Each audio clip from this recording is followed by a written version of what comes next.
Ang susunod na programa ay rated PG. Ito ay nangangailangan ng patnubay at gabay ng magulang para sa mga batang manonood.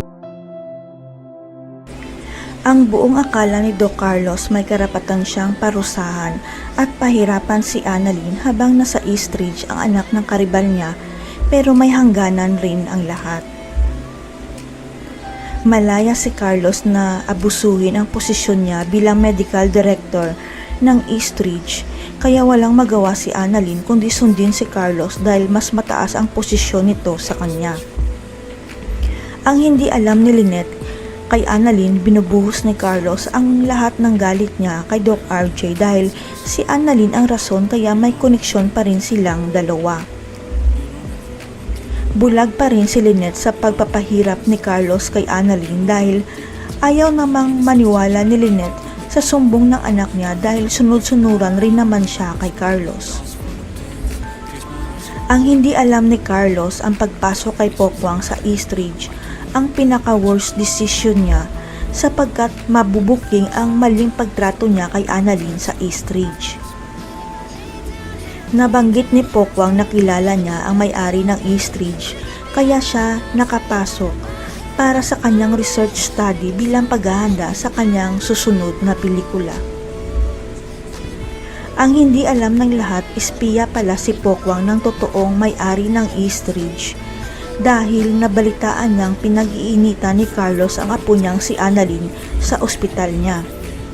Nagsumbong si Pokwang sa may-ari na hindi maganda ang pagtrato ni Carlos kay Annalyn dahil pinapagalitan niya ito at pinapahiya sa maraming tao kahit wala siyang kasalanan.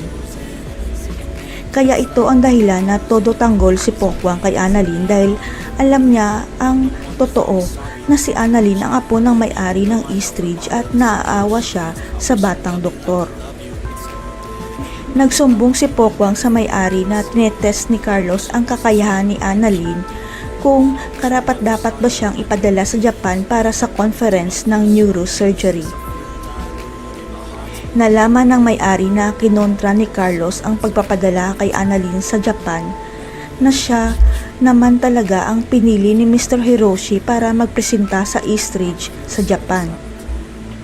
Kaya ang may-ari na mismo ang nag-aproba na ipadala si Annalyn sa Japan, kaya walang magawa si Carlos kundi sundin ang utos ng big boss niya, kaya pumayag na siya na si Annalyn ang ipapadala.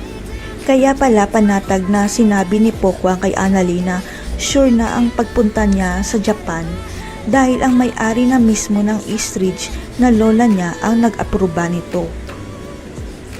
Karapat-dapat naman talaga si Annalyn na ipadala sa Japan dahil nagawa naman niya ng tama ang special assignment na parusa sa kanya ni Carlos kahit kontra pa rin siya. Kaya bibigyan ng matinding leksyon ng may-ari ng Eastridge si Carlos dahil magpapakilala na siya sa lahat na siya ang totoong may-ari ng Eastridge at apo niya si Annalyn. Matanda na kasi ang may-ari ng Eastridge kaya kailangan niyang ipaalam sa lahat na ipapamana niya sa anak niya si Lynette at apong si Annalyn ang Eastridge Hospital.